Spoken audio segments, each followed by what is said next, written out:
구약의 사무엘상 21장을 읽어보면요, 참 웃을 수도 없고 울 수도 없는 그런 사건이 기록되어 있습니다. 다윗의 이야기인데요, 사울이 다윗을 잡아 죽이려고 하니까 도망을 가다 블레셋 땅으로 도망을 갑니다. 여러분, 블레셋이 어디죠? 블레셋 장군 누구를 쳐 죽였죠? 골리앗을 쳐 죽였잖아요. 적국으로 도망을 갔습니다. 얼마나 다급하면, 얼마나 힘들면, 얼마나 고통스러우면 살라고 적국으로 원수를 죽인 그 블레셋에 도망을 갔냐 이거예요. 근데 사실 그 블레셋이라고 하는 곳은 한 나라 이름이라기보다도 지역 이름입니다. 그러니까 그곳엔 이제 이런 도시 국가들이 있습니다. 가사, 가드, 아스글론, 아스돗, 에글론, 성경에 나오는 이름들인데요, 이런 나라들이 모인 지역을 블레셋이라 그렇게 말합니다. 오늘날로 말하면 이런 거죠. 중동, 이러면 중동이라는 나라가 아니죠. 중동, 이라크, 뭐 많이 있죠. 사우디아라비아, 또 뭐 있죠? 아프가니스탄, 그 다음에 아랍에밀레이트, 쿠웨이트, 이런 나라들을 우리가 뭐라고 합니까? 중동이라고 하잖아요. 그러니까 성경에는 이 블레셋을 가사, 가드, 또 아스글론, 아스돗, 에글론 이런 지역을 블레셋이라고 합니다. 근데 그 적국의 나라에 어쨌든 도망을 갔는데, 특별히 가드라고 하는 동네로 들어갔습니다. 가드라고 하는 나라로. 그런데 사람들이 이렇게 말합니다. 왕한테, 저 사람 누굴 죽인 사람이에요? 다윗을 향해서 말하기를, 저 사람 분명히 누구를 죽인 사람인데, 자기들의 강력한 장수 골리앗을 쳐 죽인 사람이고, 나중에 전쟁이 끝난 다음에 사울이 죽인 자는 1000이고 다윗이 죽인 자는 10,000이라고 했던 그런 사람입니다. 다윗이 덜컥 겁이 나는 거예요. 내 신분이 드러났구나. 그러면 병사를 풀어서 도리어 도망왔는데 자기를 죽이려고 할 수 있으니까 그때부터 비참한 행동을 합니다. 미친 짓을 합니다.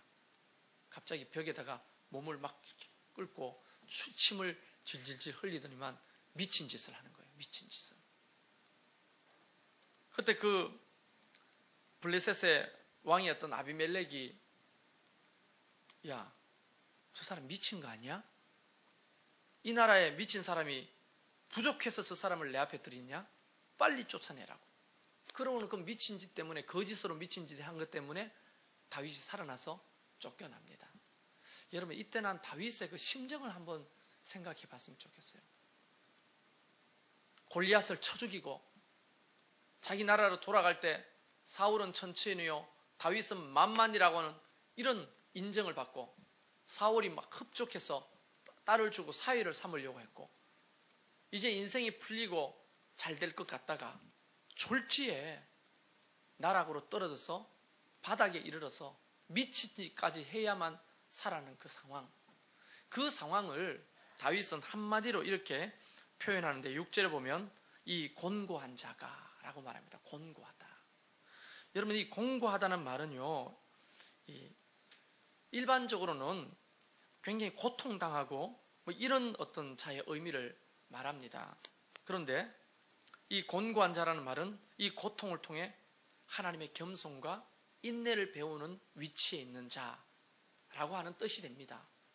어쨌든 일반적으로 생각할 때는 자기 스스로를 어떤 사람이라고 말합니까? 곤고한 자다. 정말 고통 가운데 머물러 있는, 정말 어떤 의미에서는 죽지 못해 사는 그런 비참함에 떨어져 있는 사람이라고 다윗이 스스로가 고백을 하고 있는 거예요. 얼마나 고통스러웠으면 그런 얘기를 했을까요? 자존심이고 뭐고 바닥이에요. 그 명성이 다 사라졌어요. 그 미래가 다 사라졌습니다. 소망이 다 사라졌어요. 미친 짓까지 했다니까. 예전에 안산 상록구에 일제시대 때 안씨라는 학자가 있었습니다. 이분은 초시에 장원급제를 했던 아주 수재입니다. 근데 일본이 우리나라를 와가지고 한일 합방이 되고부터 이 사람이 길거리를 다니면서 미친 짓을 합니다. 솔잎을 따먹고 생콩을 먹고 또 자기의 소변을 받아서 마시면서 이상한 행동을 하기 시작합니다. 그러고는 일본 사람들만 만나면 자기 속에 있는 모든 욕을 다 퍼붓습니다. 그러니까 일본을 욕하니까 일본이 잡아간 거 아니에요? 일본 놈들이 잡아가서 취조를 해보니까 미쳤거든요. 자기 오줌을 마시고 생콩만 먹고 솔잎을 먹고 그러니까 미친 거예요. 눈에 불을 켜고 일본 순사만 보면 막 말꼬리를 잡고 흔들고 막 미친 놈들 이러고 노래를 부르는데 왜 왔냐 왜 왔냐 울며 갈 걸 왜 왔냐 뭐 이런 노래를 부르면서 막 미친 짓을 하는 거예요. 감옥에 넣을 수가 없는 게 미쳤기 때문에. 근데 사실 이 사람은 미치지 않았어요. 너무 그 민족에 대한 원통함 때문에 정상적으로는 살 수가 없는 거예요. 그래서 미친 짓을 하는데 그분의 얘기 속에는 실제로 있었던 얘기인데 똑같이 다윗처럼 고백합니다. 정말 공고한 사람이에요. 이 민족이 공고하고 내 신세가 공고하고. 왜냐하면 장원급정해가지고 이제 벼슬을 얻어야 되는데 일본 놈이 한일 합방을 하니까 벼슬길이 막히잖아요. 그것도 원통하지만 이 민족이 일본의 그 통치 아래 있다는 자체가 견딜 수가 없는 거예요. 너무너무 고통스러운 거예요. 개인적으로도 꿈이 막혀서 고통스럽지만 민족적으로도 꿈이 막혀서 고통스러운 거예요. 그러니까 이 사람이 정상적으로 살아가는 그게 이상한 거예요. 미치지 않고서 사는 것이 더 이상하다면서 일부러 미친 짓을 하고 돌아다닙니다. 얼마나 고통스러우면 그랬겠어요. 다윗이 얼마나 고통스러웠으면 그랬겠어요. 그러고는 아둘람 굴로 도망가거든요. 그게 사무엘상 21장에 쭉 읽어보면 22장 보면서 그 사건이 나옵니다. 여러분 아둘람 굴이 어디입니까?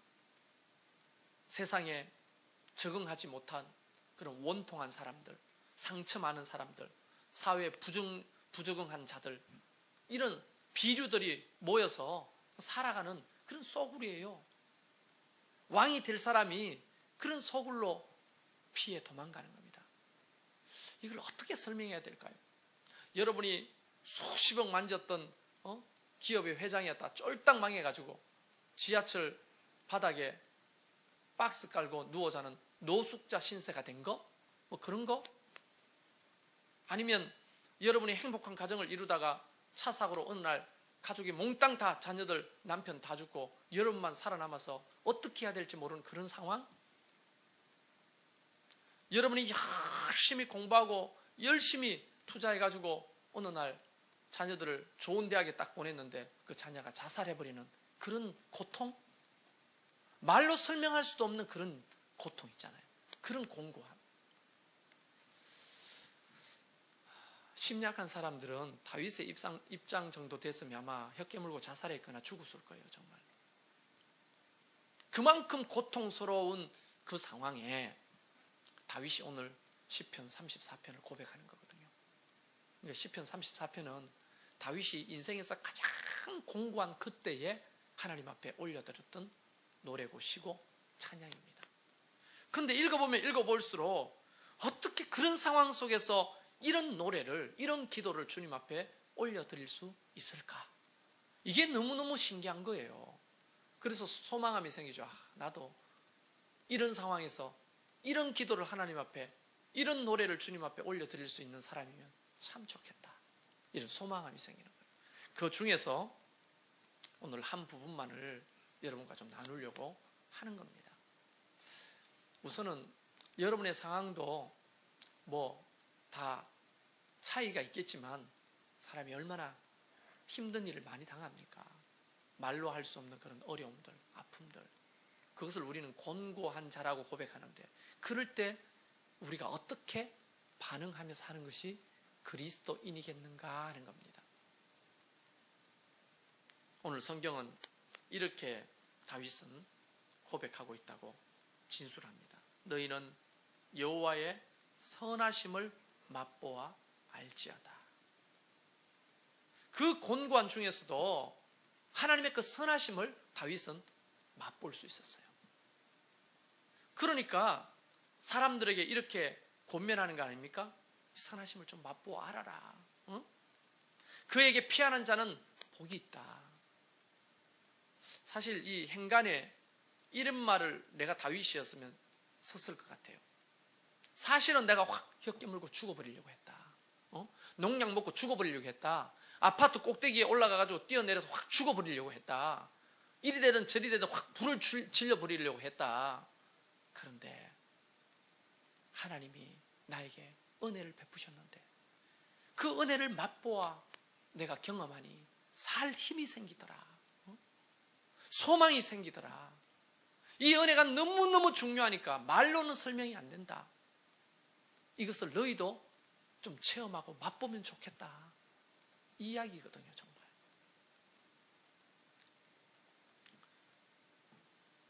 사실 이게 맛보아 알아야 되는데 이걸 어떻게 할까요? 이 제가 지금 지난 주간에 새벽 기도 때 설교했던 것들 다시 한번 나누는 거거든요. 내가 너무 은혜를 받아가지고.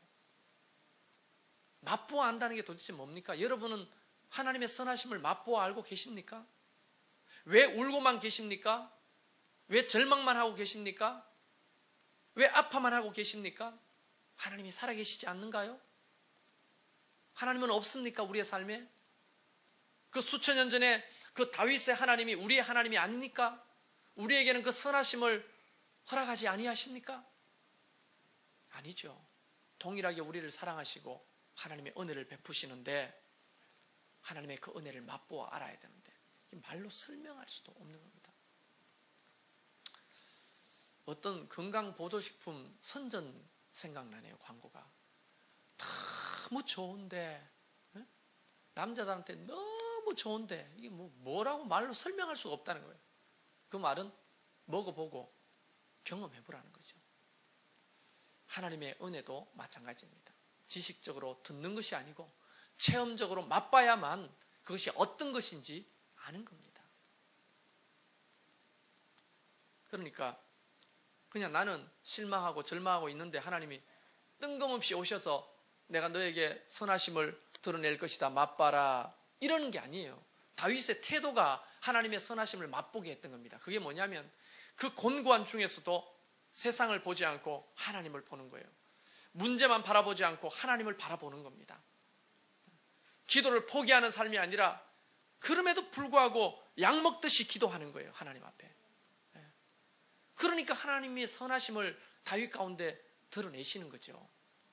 우리는 너무 쉽게 포기하고 너무 쉽게 절망하고 너무 쉽게 기도하지 않고 그래서 저는 기도 안 하는 사람한테 한마디밖에 안 합니다. 덜 답답해가 그런다. 답답해봐라. 밥 투정하는 애들요 배불러서 그래요. 굶겨 보세요. 미나리 못 먹어요. 아, 미나리 못 먹어요. 굶어봐라. 미나리만 줘서 먹는 거예요. 멸치 못 먹어요. 싫어요. 굶겨 보세요. 다 먹어요. 덜 배고파가 그래요. 그래서 어느 날 아들 놈을 반자투정을 너무 하길래 밥을 주지 말고 딱 2끼를 굶겼는데 떨면서 아빠 뭐든지 먹을게요. 뭐든지 먹을게요. 그러는 거예요. 참 이게 덜 답답해서 기도 안 하는 거예요. 정말 여러분 공고한 자라고 생각하시고 인생이 힘듭니까?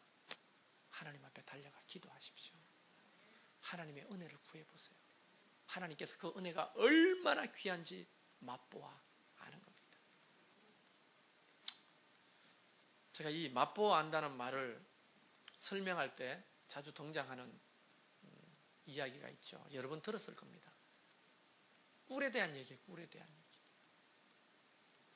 북극의 에스키모들은 꿀이 없어요. 꽃이 없으니까 벌이 없고 벌이 없으니까 꿀이 없습니다. 선교사가 와가지고 하나님의 말씀을 전하다가 보니까 시편에 하나님의 말씀은 꿀송이보다 더 달다는 표현이었는데 그걸 설교하니까 멀뚱멀뚱 그 꿀송이가 뭡니까? 묻는 거예요. 그래서 그 선교사가 꿀송이 몰라요? 꿀? 그 꽃에 있는 꿀 몰라요? 모르는데요. 달달한 건 몰라요? 달달한 건 압니다. 그럼 여러분들이 생각할 때 제일 단 음식이 뭡니까? 물어봤더니 물개 눈알이라는 거예요. 물개 눈알. 그 사람들은 물개를 잡으면요 바로 눈알을 파서 쪽 빨아 마십니다. 그게 전통이거든요. 그 물개 눈알이 그들이 먹는 음식 중에서 가장 단 음식입니다. 갑자기 먹고 싶어지는데 얼마나 단지? 그 물개 눈알이에요. 그 문화는 이런 거죠. 우리나라 사슴이나 노루 잡으면 뭐해요? 피 받아 먹잖아요. 외국 사람들 들으면 기절 첩봉할 이야기죠. 그런 문화처럼 그 사람들은 물개를 잡으면 바로 갈고리로 눈알을 빼가지고 쪽 빨아 먹습니다. 뭐 그런 건강식품이죠. 그게 제일 달달한 거예요. 이해가 가는 그 얼마나 단지 선교사가 사냥하는 날 따라 나가가지고 물개 눈알을 맛보니까 이거는 단 것도 아닌 거예요. 꿀에 비하면. 그러니까 그럼 설교를 이렇게 해야 되는 거예요. 하나님의 말씀은 물개 눈알처럼 답니다. 꿀 맛을 안 본 사람에게는 이게 다잖아요. 그래서 너무 답답한 나머지 설명이 안 되는 거예요.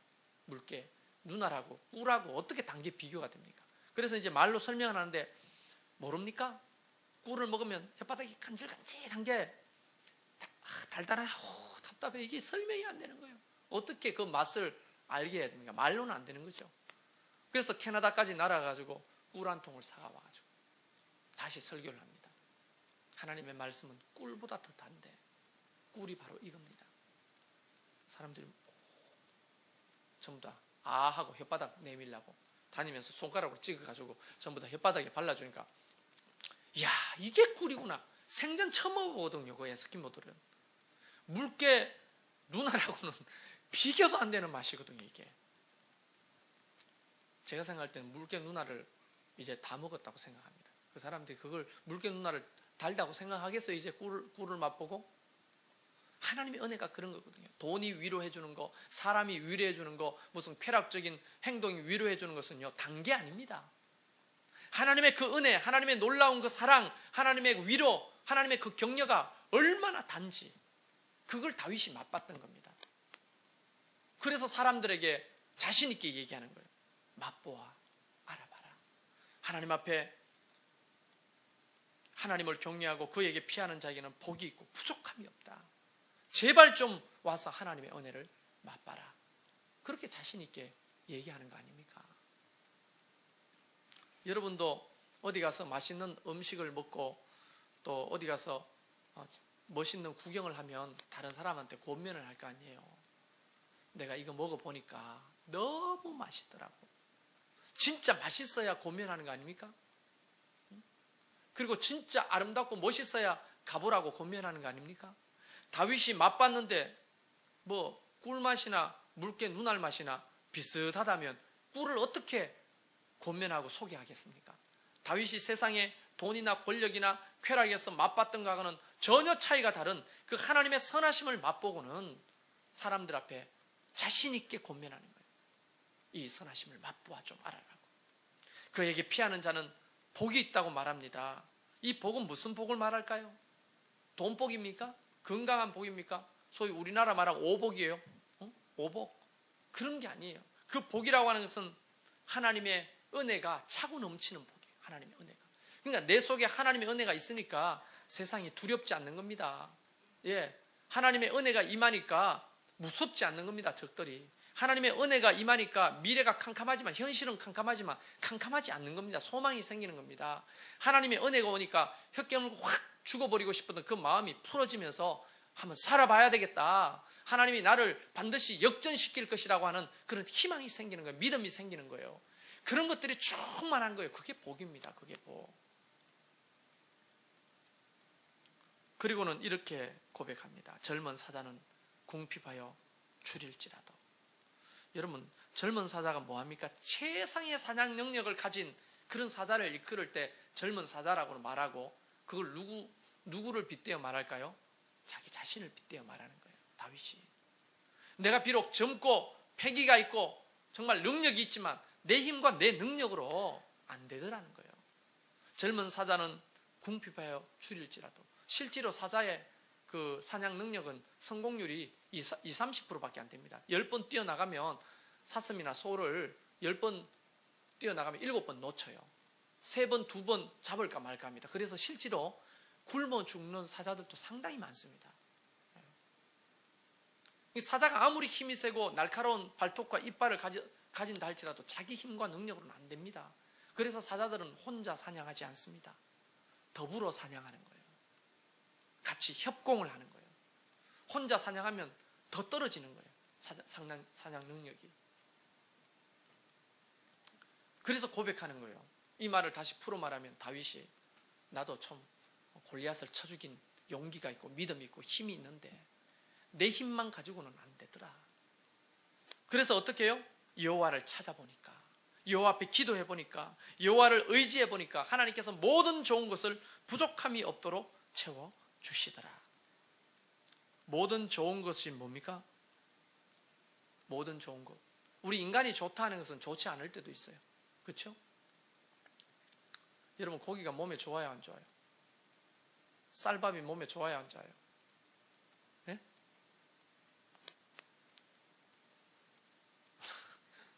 뭐 희한한 질문을 다 하는. 옛날에 쌀밥 한번 먹어보는 게 꿈이었어요. 딱 쌀밥 먹는 날은 제삿날인데 그 제삿날이 기다려지는 거예요. 제삿날에 소복하게 이렇게 밥을 떠가지고 사기그릇에 복복자 써 있는 사기그릇 있죠. 거기다 이만큼 머슴 밥처럼 밥가 숟가락 꼽아놓는 그 제사상에 쌀밥, 흰 쌀밥이 너무 눈에 아른아른 그릴 때가 있습니다. 거기에다가 멀건 소고기 그 탕국에다가 밥을 말아 먹어본 사람은 그 맛이 뭔지 알 겁니다.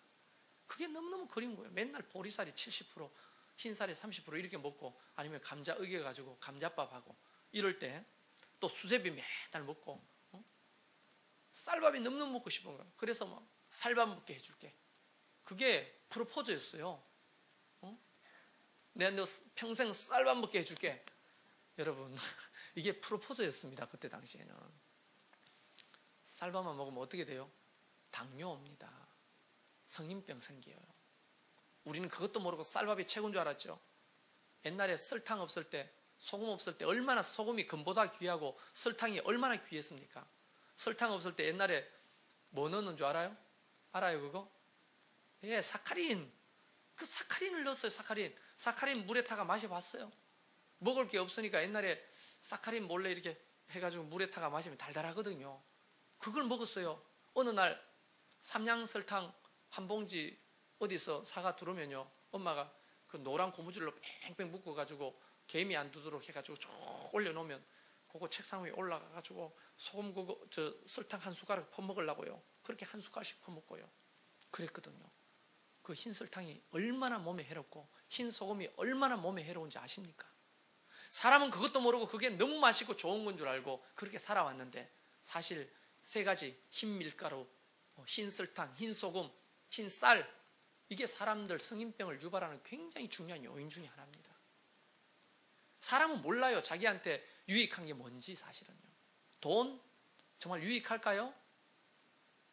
여러분, 한 얼마 정도 주면 하나님 앞에 춤을 추시겠어요? 안철수 교수는 투표율이 70%만 되면 뭐 미니스커트 입고 춤을 추고 노래를 부르겠다고 했는데, 여러분은 얼마 지금 이 시간에 현금으로 딱 드리면 여기서 춤 추실래요? 한 10,000원 정도 드리면 춤추는 건 좀 아닌 것 같고, 한 10억 정도 드리면 춤출 수 있겠습니까? 제가 10억 현금 다발로 딱 드리면 앞에 나와서 춤추라면 부끄러운 게 중요해요. 지금 10억 들어오는데 추겠어요, 안 추겠어요?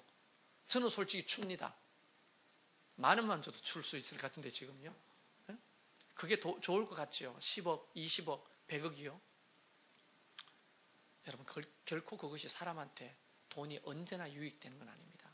사람의 삶을 해치고 불행하게 만들고 가족을 깨고 꿈을 잊어버리게 하고 게으르게 만드는 독이 될 수도 있다는 것을 알아야 하거든요. 예. 명예? 학벌? 중요합니까? 여러분, 카이스트 학생이 며칠 전에 또 한 명 자살했어요. 아들이 과학고등학교 들어갈 때 동네가 박수 쳤어요. 이야, 부러워했겠죠. 아들이 얼마나 똑똑하고 공부 잘하면 과학고등학교를 들어갔겠냐. 근데 그 과학고등학교를 나왔던 아이가 덜컥 어디에 걸려요? 카이스트. 우리나라 최고의 똑똑한 사람들이 모인다는 그 카이스트에 입학했을 때 잔치를 벌였지 않았겠습니까? 야, 이제 됐구나. 내 아들 됐구나. 우리가 발 펴고 자게 됐구나. 그 애가 그냥 편지 하나 써놓고 자살했어요. 공부가, 학식이, 학벌이 언제나 좋은 것은 아닙니다. 사람들은요, 자기에게 정말 필요한 게 뭔지, 정말 해로운 게 뭔지 구분할 능력이 완벽하게 없습니다. 이런 사람도 봤어요. 우리 전사님 이제 결혼을 앞두고 있는데 이런 말을 내가 초를 쳐야 될지 모르겠는데 오해하지 말고 들으세요. 어떤 자매가 맨날 앵앵거리고 히스테리가 있어. 이게 내가 가만히 보니까 노처녀 히스테리라.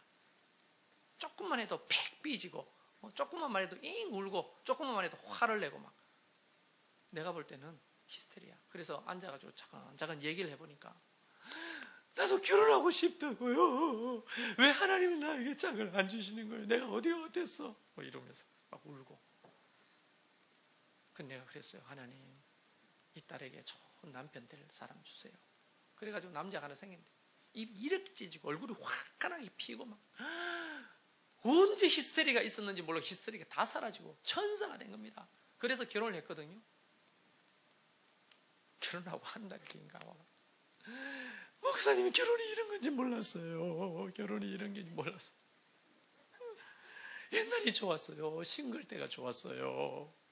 이럴 줄 알았으면 몇 년 더 내가 화려한 싱글을 누릴 텐데요. 그래요. 결혼이면 단 줄 알았는데 현실은 그게 아니잖아요. 자기한테 정말 좋은 게 뭔지 우리 인간은 몰라요.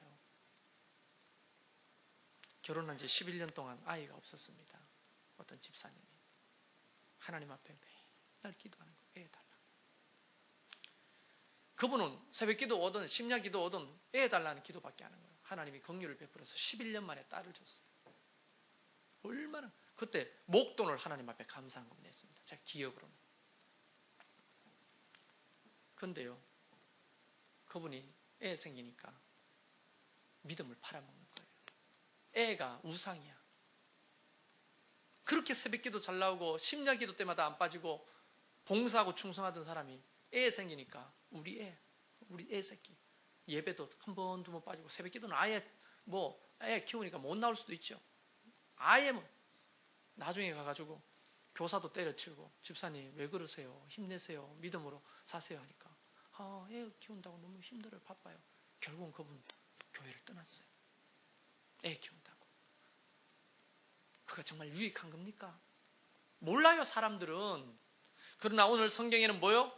여호와를 찾는 자들에게 모든 좋은 것을 주신다고 했어요. 하나님이 갈려 주시는 거예요. 무엇이 유익한지, 무엇이 나한테 해로운지 우리는 몰라도 하나님은 아시니 주님 앞에 찾고 구하는 자들에게는 다 조시를 맞춰가지고 주실 것은 빨리 주시고 해로운 것은 늦게 주시고 급한 것은 빨리 주시고 또 이게 급하지 않는 것은 늦게 주시고 그래서 무응답도 응답이고 응답도 응답인 겁니다. 하나님이 응답하지 않은 것은 없는 거예요. 다윗은 그것을 경험한 겁니다. 하나님, 내가 아둘람 굴에 여기 있습니다. 이 소굴에서 다 인간 쓰레기들, 세상 사람들 볼 땐 다 실패한 사람들 사이에 내가 이렇게 있는데 하나님 이게 뭡니까 도대체? 하나님이 주신 은혜가 고작 이겁니까? 이렇게 말하지 않았어요. 그 아둘람 굴에서 누구를 만납니까? 다윗을 따르는 무리들을 만납니다.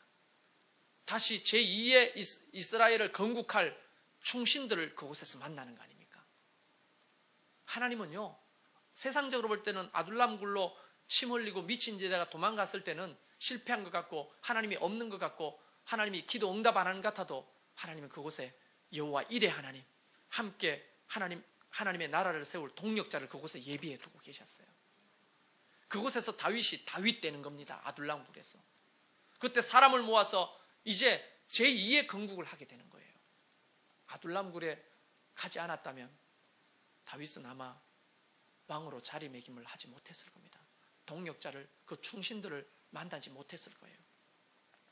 하나님은 좋은 것을 아시고 세상적으로 볼 때는 아닌 것 같아도 하나님은 합하여 선을 이루시는 거예요. 모든 것을 협력하여 선을 이루시는 거예요. 다윗은 그것을 맛보아 알았던 겁니다. 그러니까 힘주어 말하는 거죠. 젊은 사자는 궁핍해도 내 힘과 능력으로 하면 힘들고 어려워도 하나님을 찾고 하나님 앞에 기도하고 믿음으로 사는 자들에게는 하나님이 여러분이 가장 유익한 것이 무엇인지 알고 다 채워주십니다. 그래서 11절에 이렇게 말하죠. 너희 자녀들아 와서 내 말을 들으라. 저는 여기서 보태고 싶은 표현이 있어요. 너희 자녀들아 제발 와서 내 말을 한번 들어봐라. 내가 여호와를 경외하는 법을, 그 말은 하나님의 은혜를 입고 하나님의 능력을 입고 사는 법을 내가 너희에게 가르쳐 줄 테니 나처럼 여호와의 은혜를 맛보아 좀 알아봐라. 그 말 아니겠어요? 신앙한다는 게 뭡니까? 예수 믿고 산다는 게 뭘죠? 주일날 한 번씩 예배당에 와서 예배만 드리고 가는 게 예수 믿고 사는 겁니까? 그게 믿음 생활입니까? 아니잖아요. 삶 속에서 우리 하나님의 그 선하심을 맛보아 알고 그것을 누리는 삶이 진짜 그리스도인 아닙니까? 비록 우리는 공고하지만, 현실은 공고하지만, 힘들지만, 어렵지만, 깜깜하지만, 그래도 우리 하나님은 저와 여러분을 사랑하십니다. 여러분을 도우십니다. 그 선하심을 베풀고 계시는 거예요. 저와 여러분이 그 선하심을 맛보아 알아가는 저와 여러분이 되기를 주의 이름을 축원합니다. 우리 옆 사람에게 믿음으로 선포하십시오. 하나님은 당신에게 선하심을 베푸십니다.